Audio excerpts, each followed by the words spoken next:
Oui, c'est moi-même, ouais. Bonsoir, prof. Euh, Bonsoir, c'est bonsoir. oui. Euh, Vous nous suivez bien? oui, c'est Le bien. volume Là, est maintenant, c'est bon? bien. Le volume de Oui, la c'est voix bon. est bon. Oui, oui, Voilà, super. le problème, c'est l'entrecoupage. Mais Oui, faut que vous disiez à tous nos auditeurs, à tous nos territoires que c'est ça les conditions de la lutte, hein. Nous sommes en lutte. On lutte depuis 1948. Et puis, il y a des luttes qu'on a perdues. À un certain moment, on a l'impression que ça va, mais ça ne va jamais véritablement bien. Donc moi, ça ne m'impressionne plus qu'il n'y ait pas d'électricité, ni que la connexion Internet soit coupée. Le système néocolonial ne peut pas. On devra le faire nous-mêmes. Nous devons continuer la lutte pour donner à notre pays au moins des infrastructures qui sont suffisamment pérennes pour on s'épanouisse. Voilà.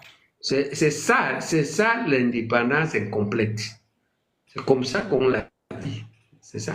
Un pays qui n'a pas été libéré comme les pères fondateurs l'ont pensé. Et donc, on a triché la liberté, on a donné une fausse liberté, une fausse indépendance, avec des gens qui n'étaient ni préparés, ni volontaires. Voilà. Alors, c'est vous qui avez le conducteur, je vous écoute. oui. Ben, bonsoir, professeur. Vraiment, personnellement, je suis un peu très choqué de réaliser qu'après quand même plusieurs années, vous avez posé, hein, vous avez énormément posé aussi. Vous dites depuis que vous meniez cette lutte, c'est ça. C'est pour ça que vous vous battez et que vous battez depuis pour que les conditions allaient, parce qu'on n'a pas eu véritablement notre indépendance posée par les pères fondateurs. Nous ne pouvons pas imaginer à l'heure de la modernité que nous puissions avoir les problèmes aussi basiques d'énergie, d'internet, etc. Alors que la plupart des grands pays aujourd'hui qui se lancent des grands défis ont transcendé ces mécanismes-là, en tout cas cette technologie. Mais malheureusement, nous sommes toujours en train de ramper, de ramper et de ramper. C'est une grosse désolation. Surtout que lorsqu'on a quelqu'un comme vous, de votre carrure, sur notre panel ce soir, qui doit apporter une pédagogie, une éducation à nos peuples qui attendons, qui avons été véritablement, qui voulons être nourris ce soir, à votre compréhension et analyse du nationalisme camerounais. Nous sommes vraiment désolés, mais nous allons nous en tenir véritablement et nous ferons tout pour que cette émission puisse avoir lieu. Bonsoir, Monsieur Baïbek. Professeur Baïbek, bonsoir. Tout d'abord, j'ai envie de vous présenter. Oui. Vous êtes né le 29 novembre 1962 à Edea. Vous êtes marié et père de 6 enfants.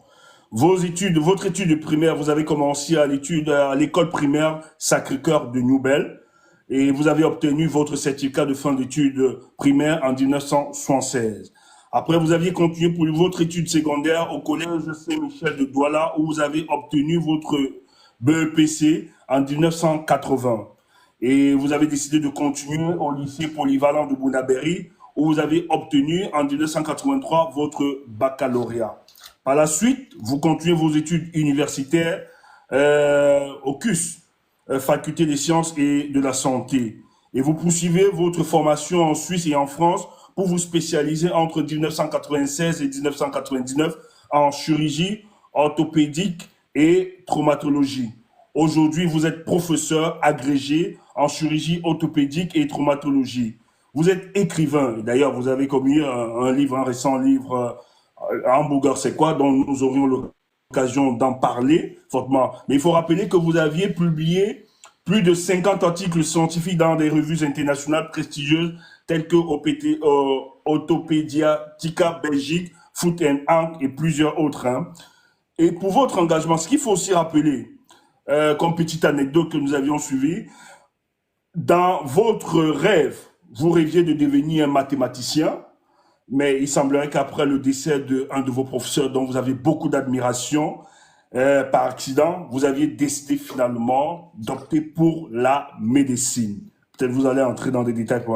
En ce qui concerne votre engagement politique, vous êtes membre de l'UPC, fondamentaliste. Déjà, nous allons beaucoup nous apaiser sur cette question fondamentaliste. Pourquoi vous faites vraiment cette précision? Parce que vous le faites à chaque fois que vous sortez. Et cet engagement, vous vous engagez en tant que membre en 1992.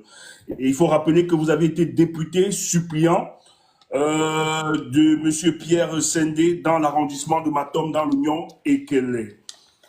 Voilà, ce que nous pouvons dire sur votre parcours politique. Mais je sais que votre biographie est vraiment, c'est une encyclopédie. On a juste résumé véritablement, mais nous entrerons dans les détails parce qu'il était question d'en parler. Donc, avant d'entrer dans les détails, professeur, est-ce que vous aviez quelque chose à ajouter? Peut-être forcément nous avons oublié peut-être des trucs très marquants. Ou bien vous voulez réagir? Ben, disais, quand vous dites que mon école primaire, c'est l'école sacrée, c'est exact, mais c'est incomplet. Parce qu'en fait, je n'ai fait qu'une seule année à l'école Sacré-Cœur de Nouvelle. Ok. Les autres années, entre ma naissance en 62 à 1976, où j'ai le CP à l'école Sacré-Cœur de Nouvelle, c'est une période extrêmement agitée, extrêmement difficile. Et qui va marquer ma vie. Il faut que l'on comprenne. Vous savez, à l'école, lorsqu'on fait de la littérature, quand on fait lire les œuvres, le premier chapitre, c'était toujours, je ne sais pas si c'est la même chose, l'homme et l'œuvre. Parce qu'en réalité, ça montre, l'étude des grands auteurs montre que leur littérature, ce qu'ils écrivent ne pousse pas comme un champignon un jour par hasard. En réalité, leur vie impacte sur les orientations qu'ils prennent. Donc, quand je nais en 1962, à la maternité d'Ali Kamaïdeya, c'est là que moi je nais. Mon père est ouvrier, on appelle ça les ouvriers, les fabricants dans les cuves d'électrolyse d'Ali Kamaïdeya. Et nous habitons la cité Bilalang. Je nais à la maternité d'Ali, comme ça, qui est écrit dans mon acte de naissance, signé par le docteur Davin. Enfin, la mairie signe que c'est le docteur Davin qui m'a fait accoucher. Et moi, je nais donc, on va dire, je suis bien né. Par exemple, l'eau sort du mur, mais 3 ans après, cette vie est brisée. Elle est brisée pourquoi? Parce que mon père, en 1966, est licencié de l'ALUCAM. Il est licencié d'ALUCAM, hein? Oui, il fut licencié. Et il ne me dira jamais pourquoi. Ouais, on le licencie. Et il me dira plus tard que lorsque je lui demande pourquoi on t'avait licencié finalement. C'est vrai que je ne peux pas le demander en 66, j'avais 4 ans. Mais j'ai demandé plus tard, quand la souffrance a commencé, il m'a dit, oh, on avait trouvé qu'il était hypertendu. Je crois que ce n'était pas vrai. Le vrai, c'est qu'en 66, le Cameroun passe au parti unique. Et il fait l'erreur de ne pas s'inscrire. C'est ma grand-mère. Moi, sa grand-mère, c'est-à-dire sa mère, qui me dira la vérité plus tard. Elle me dit que le problème, c'est qu'il ne s'est pas inscrit. Mais c'est que lui m'avait oublié que son père, c'est-à-dire mon grand-père, fut arrêté par le colonel Lamberton, le fameux colonel Lamberton des EK, celui qui a tué Oum, et emprisonné, et il mourra presque en prison parce qu'il faisait le mbok pour la lutte nationaliste. Professeur. Voilà la version de sa femme, ma grand-mère. Oui, professeur. Le père avait, son fils avait oublié qu'il était suivi. Ouais. Oui, non, pour mieux comprendre. À l'époque, pour le parti unique de l'époque, on obligeait les fonctionnaires à y adhérer automatiquement, c'était ça? Exactement. Parti unique voulait dire qu'on dissipe tous les autres partis et on entre tous dans l'UNC. Et le chef de file de l'UPC qui est vivant en ce moment, c'est Maï Matib qui devient le premier vice-président de l'UNC, le fameux parti unique néocolonial. Ok. Quand on accède à l'indépendance, le Cameroun a plusieurs partis en 1960. Donc il y a une forme de multipartisme qui existe avant le 1960. néocolonialisme oblige à... Oui, de 1960 à 1966, il y a plusieurs partis politiques. Ils sont plus ou moins fantoches, mais enfin ils existent. en 66, on décide que c'est fini le parti unique, tout le monde sera dans le même parti, ce sera la pensée unique. Et la chasse aux hommes qui résistaient un peu à commencer, je crois que c'est dans ce contexte que mon père perd son emploi. Et quand il perd son emploi en 66, on rentre donc dans le village d'exil dans lequel il s'était réfugié avec sa maman, ma grand-mère, lorsqu'on avait arrêté son père, le mari de ma grand-mère.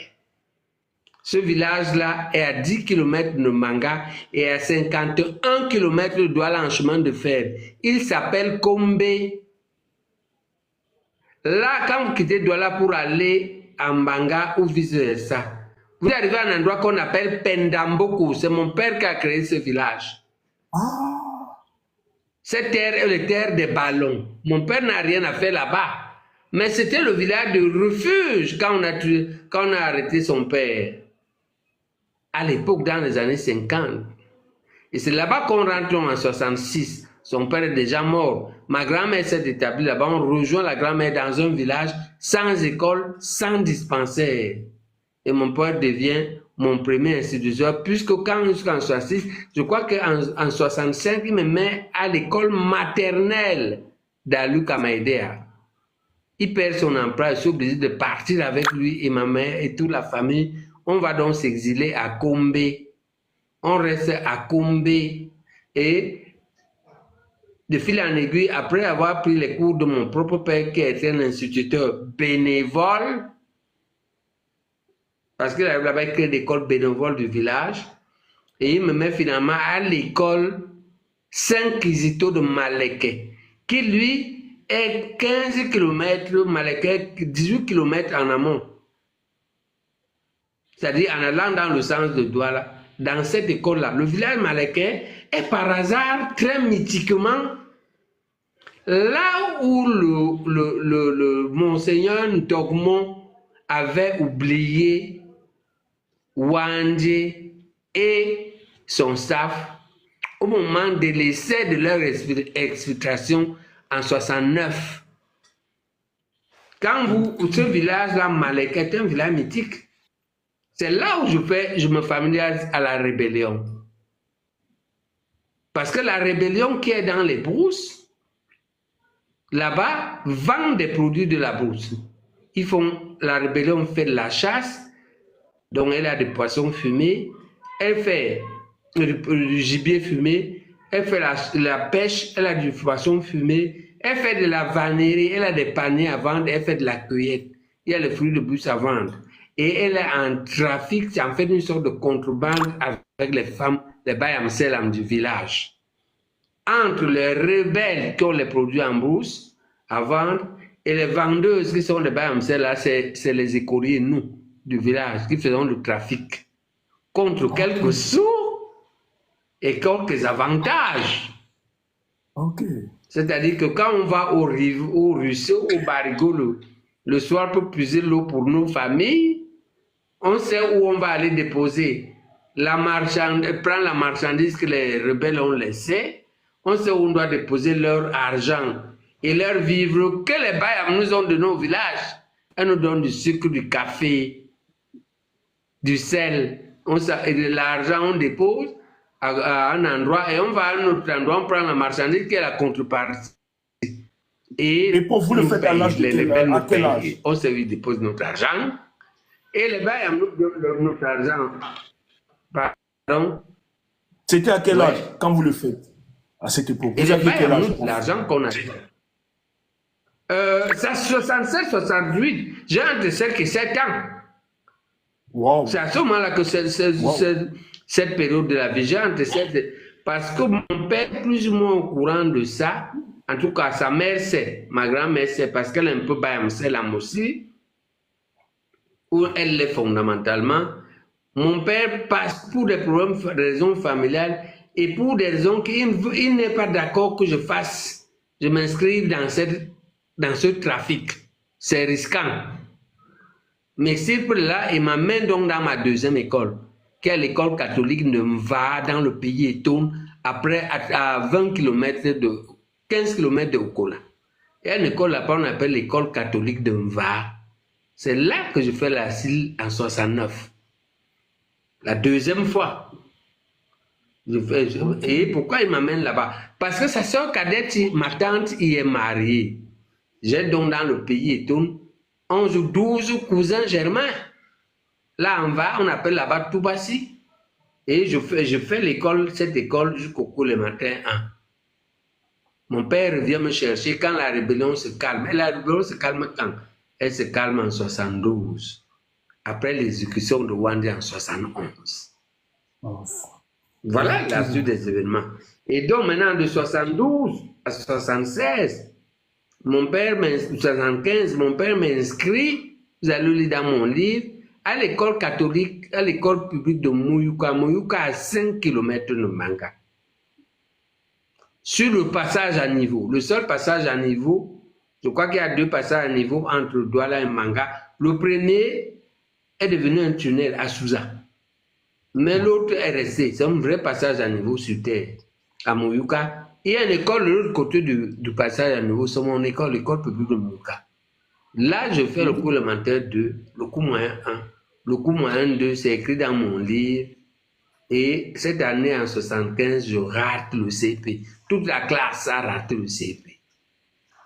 Et c'est là que cette histoire est racontée dans le premier chapitre de mon livre. Et c'est là, de 75 à 76, que ma famille décide que je vais à l'école chez mon autre mère, la sœur Renée de ma mère, ma tante, maman Anna, à Douala, et son époux, papa Benoît, est instituteur à l'école Sacré-Cœur de Newbert, dont le frère aîné de ma mère est en plus le directeur.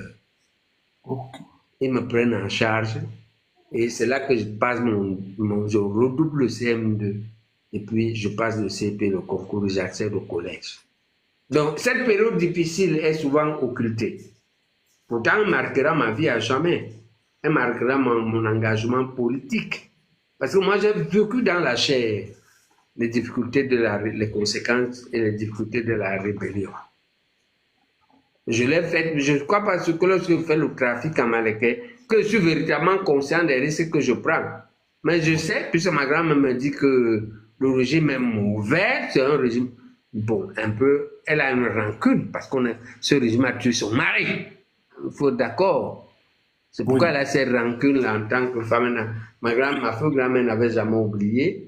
Et elle me rappelait, c'est moi qui étais son mari, elle m'appelait mon petit mari. Okay. Les gens là ont tué mon mari. Voilà, c'est une histoire amusante, c'est repris dans le livre. Hein? Comment une famille qui vit des choses extrêmement difficiles, comment on vit des choses extrêmement difficiles étant extrêmement jeune, mais on finit par s'en sortir dans la vie, c'est-à-dire accéder au sommet de la société. C'est une chose, je rappelle souvent mes enfants que moi, c'est votre père qui est professeur, hein, le mien n'était pas. Mon père n'était pas professeur, n'était pas docteur, n'était même pas infirmier. Ni ma mère, mon père savait écrire et lire, oui, d'accord, mais ma mère, elle lisait le bassin de Douala. Ma grand-mère ne savait rien lire. Et pourtant, ils ont formé un des professeurs de médecine les plus redoutables dans ce pays. Ah oui, ah oui. Voilà. Ah oui.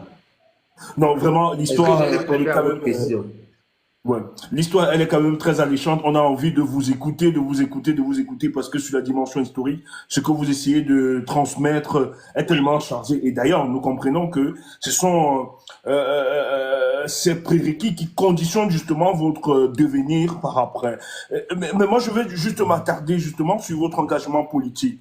Et quand vous parlez, quand vous dites que vous êtes de l'UPC, fondamentaliste, ça repère à quoi? Parce que nous, on sait l'Union des populations camerounaises, je suis de l'UPC, on peut s'arrêter à ça. Mais quand vous insistez avec cet adjectif de fondamentaliste, ça nous renvoie à quoi? Qu'est-ce que le professeur veut nous enseigner derrière? Alors, les fondamentalistes, nous voulons être distingués sur 2 aspects. D'abord, la première, c'est de se distinguer des usurpateurs, menteurs. Il y a des gens, il n'a pas du tout l'âme UPC, l'esprit UPC. Il n'a pas du tout l'idéologie UPC, c'est ce qu'il fait. Mais il porte la tenue et il se prétend. Et on le voit, le système néocolonial que nous avons combattu fondamentalement. Il ne peut pas être UPCiste. On ne connaît pas un UPCiste par son comportement au quotidien, par ses positions. Il n'est rien de tout ça. Il y a des menteurs.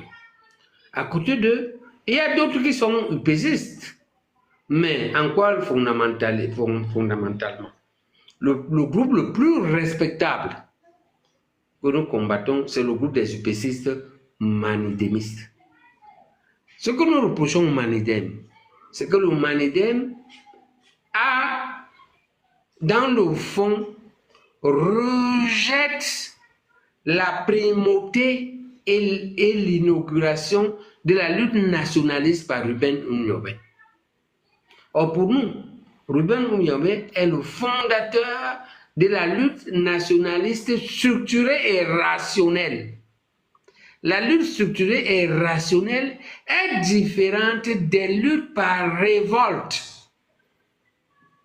Ils disent qu'avant Ruben Oumyobé, il y avait les Martin Poussamba. D'accord. Il n'y avait pas que ça. Il y avait Martin Poussamba, il y avait Madonna, il y avait les Bertois à l'Est. On a vu, il y avait plein de gens. La différence entre eux et avec l'UPC, c'est quoi? Pour la première fois, une organisation est créée. Elle est structurée. Elle fait des élections. Elle lutte méthodiquement avec des enseignements. Elle lutte diplomatiquement. Est pour la lutte nationaliste et l'UPC ce que fut Karl Marx dans le communisme et le socialisme. Avant Karl Marx, il y avait le communisme, mais c'est pourquoi Karl Marx parle du socialisme scientifique, où les auteurs décrivent, on va dire, le nationalisme scientifique est de et pour ça il est le père, et ses associés, c'est Ernest Ouandié, c'est Félix Moumié, c'est Abel King. Et maintenant, on parle des pères fondateurs du Cameroun anglais. Mais on ne veut pas que les gens occultent la primauté de sa préséance. Et c'est pourquoi on dit que nous sommes les fondamentalistes oumniobistes. Nous voulons rentrer à sa doctrine. Maintenant, il y a notre petit groupe, les kodokistes, qui, eux, même la primauté de Martin Samba et tout ça, ce n'est pas leur affaire. Leur affaire, c'est que la lutte nationaliste est longue et dure, elle est même impossible. Il faut s'accrocher sur le parti néocolonial pour survivre. Ils ne veulent pas la lutte. Ils veulent les fruits de la lutte sans lutter. Les kodokistes. Voilà. Ce qui nous distingue donc fondamentalement, c'est que pour nous, c'est la primauté. C'est la primauté de c'est la primauté de l'idéologie de 1948. Sans tricherie et l'acceptation de la longueur de la lutte. La seule chose, et on vous dira, nous restons dans la logique de on est en train de plus de clarifier que nous voulons conduire une lutte non-violence. On vous dira plus tard pourquoi. Pourquoi? Parce que nous avons lutté, nous avons ouvert au moins 5 fronts qui ont tous échoué. Okay. L'échec étant marqué par... On voulait en venir sur les 5 fronts. Mais je pense qu'on va... Oui, on peut évacuer les 5 fronts. Justement, vous voulez en venir, mais comme vous aviez entamé déjà les 5 fronts, parce qu'on veut savoir, quand vous parlez des 5 fronts, c'est quoi? Je vais juste demander aux techniciens de l'autre côté, ne mettez pas la lumière sur le visage du professeur. Si vous pouvez mettre de profil, si vous pouvez l'éclairer de profil. Oui. Oui, on va faire, oui. Nous, on va supporter comme ça. OK. Oui, allez-y, professeur.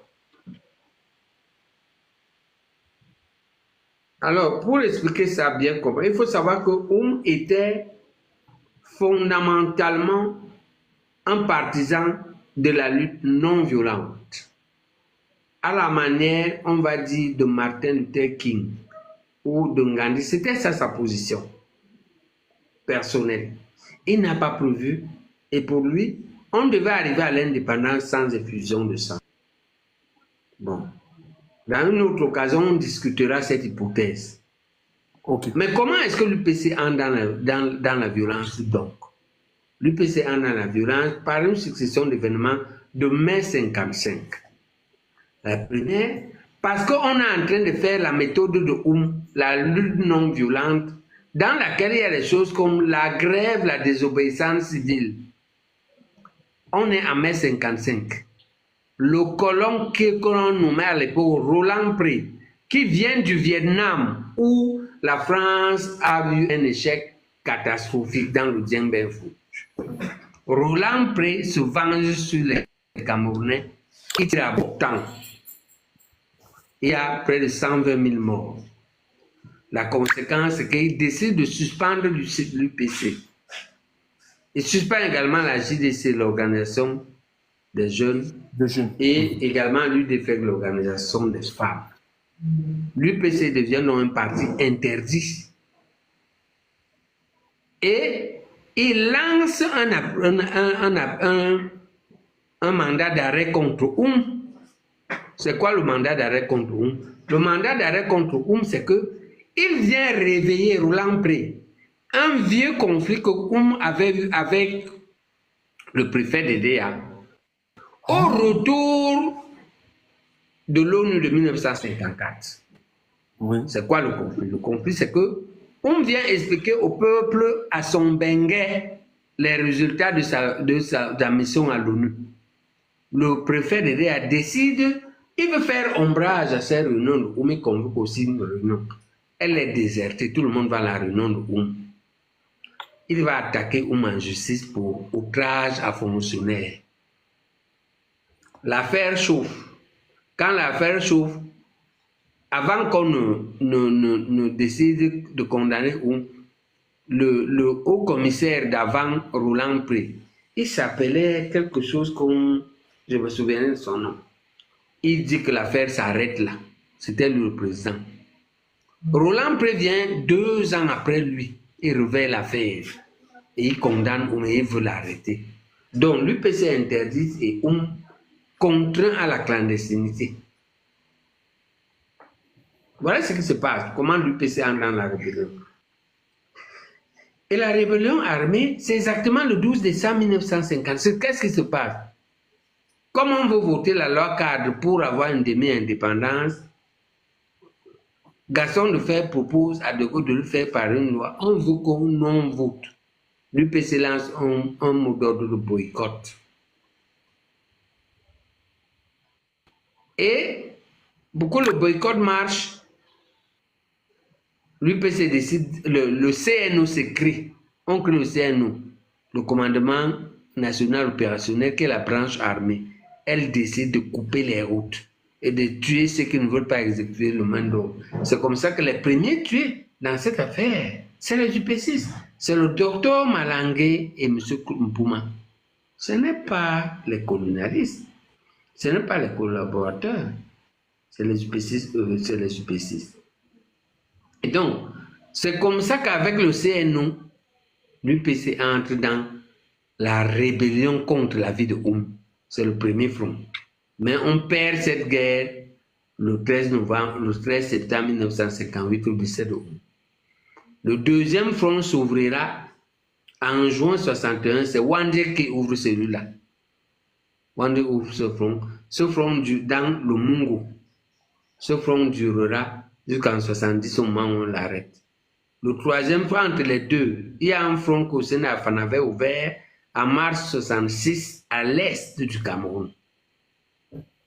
Sénat avait ouvert ce front-là. Et il est mort là-bas, le front est fini. Wouni Magassu avait aussi ouvert un front. Il est parvenu jusqu'à Djoum, Wouni. Oui. Également, il a reculé. Lui n'est pas mort, il a reculé. C'était lui le commandant. C'est lui qui avait le nom, le commandant de Massacre. Le commandant Kissamba, ouais. Oui, Kissamba, oui. Ok, Wigil Massaga. Oui. Le commandant Kissamba, ouais. Comment on l'appelle? Il avait eu un front. Il est venu à Djoum. Il voulait arriver à Sangmelima. Il n'a pas pu. Il a reculé. Et il s'est rebiffé en Angola. Et il est l'un des principaux acteurs du succès de la lutte nationaliste en Angola. C'était le cerveau.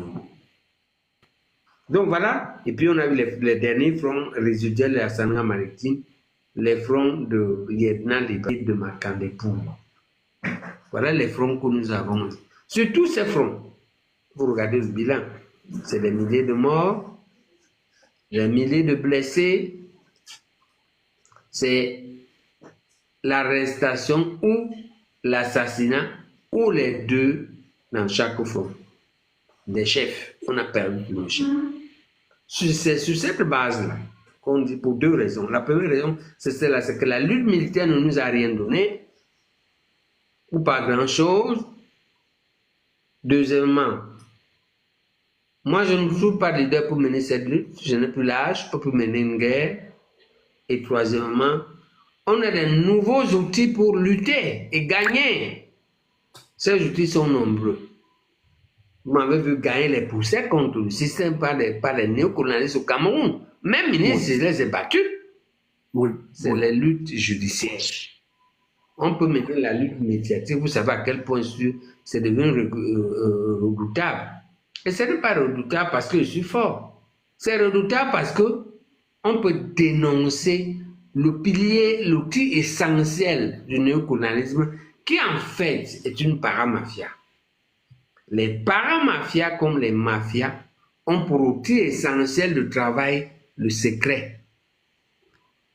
Et la dénonciation médiatique expose les secrets et dénonce. C'est donc un front important de lutte, c'est ça que nous allons faire. Nous sommes en train de faire la lutte médiatique. Donc, il y a la méthode médiatique ou la lutte médiatique, il y a la méthode judiciaire, la lutte judiciaire, il y a les méthodes administratives, on peut dénoncer sur les chefs, il y a les méthodes pédagogiques, ce que je fais là aussi, on peut enseigner à la jeunesse ce qui est vrai, parce que moi je dis ce qui est vrai, tout en étalant les mensonges du néocolonialisme. Au moins sur ces quatre fronts, il y a le front auquel je vous appelle, c'est le front électoral. Avec votre carte d'électeur, vous pouvez changer, on va dire progressivement les choses. Et puis il y a le front politique, l'éducation politique. Voilà 5 fronts. Voilà 5 méthodes qui avaient du mal à marcher il y a 50 ans, mais qui pourraient marcher aujourd'hui. Ok? Ok, professeur. Donc, j'ai répondu sur la question des 5 fronts de guerre de l'UPC. Et ce qui permet de justifier pourquoi nous disons que nous voulons rentrer à la lutte non-violence que Oum avait si bien prévu et commencé.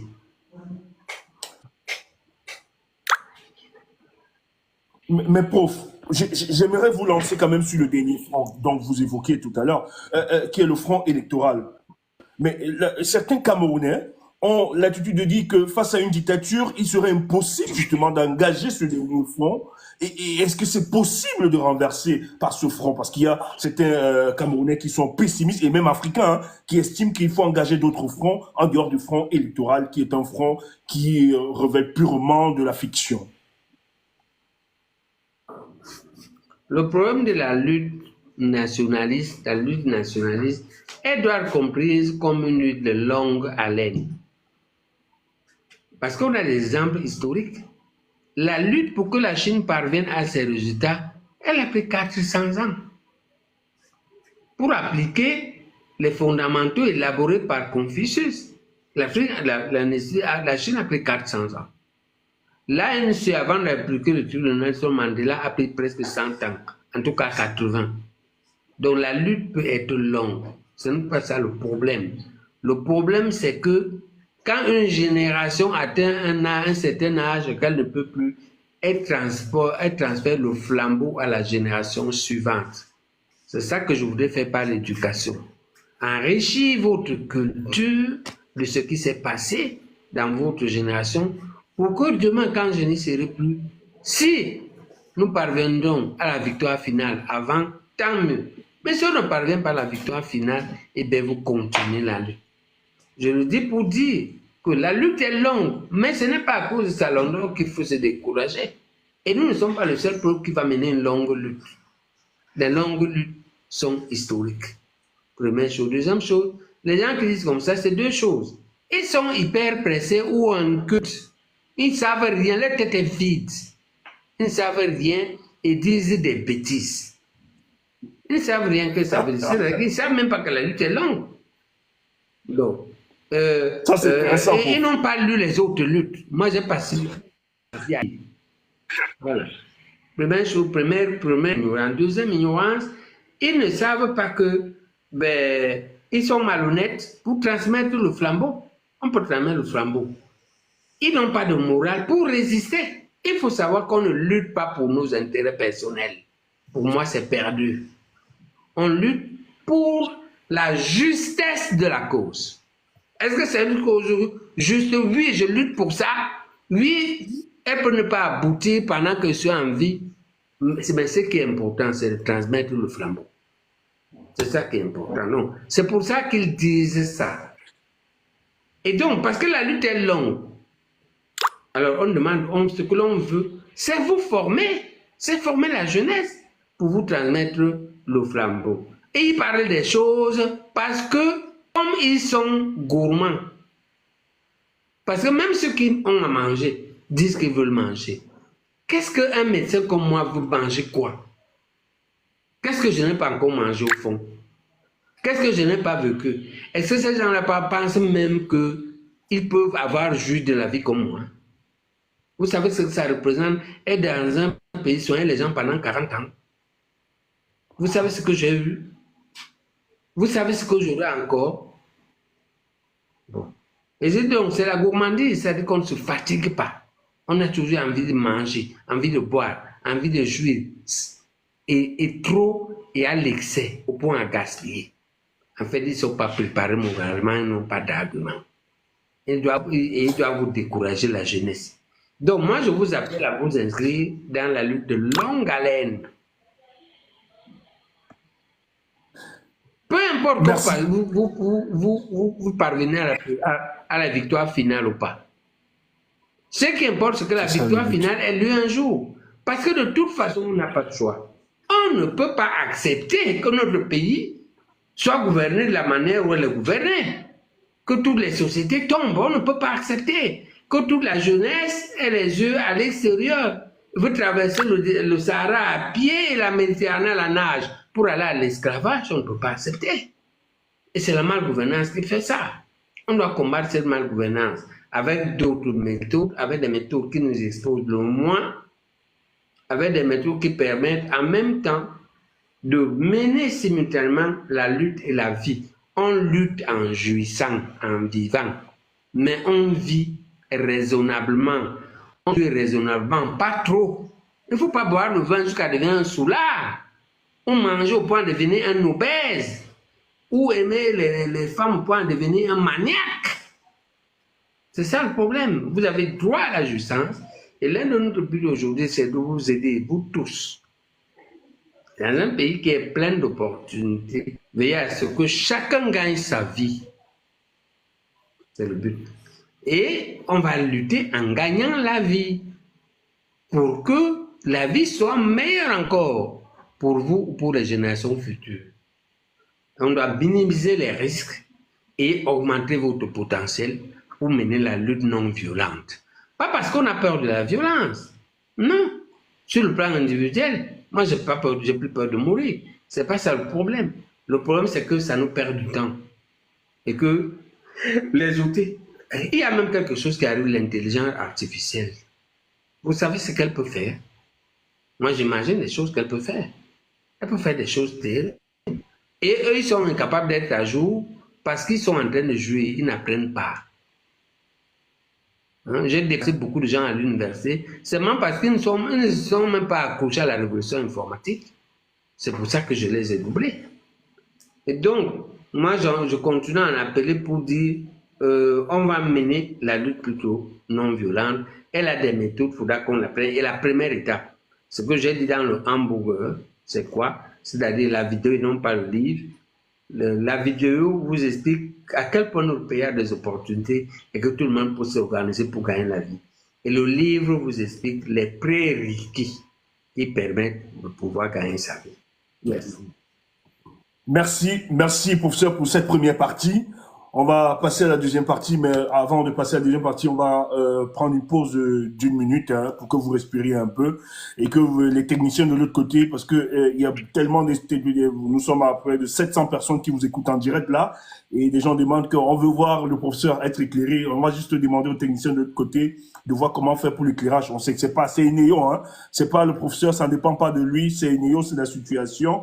Mais ce qui est intéressant dans votre livre, vous avez dit on lutte pour la justesse de la cause. C'est très intéressant. Le professeur dit, quand vous engagez dans ce combat, il faut savoir que c'est un combat qui doit s'inscrire sur le temps. Il ne faut pas être pressé. Ceux qui vous pressent, c'est ceux qui ont d'autres revendications, peut-être des revendications oesophagiques. Merci, professeur.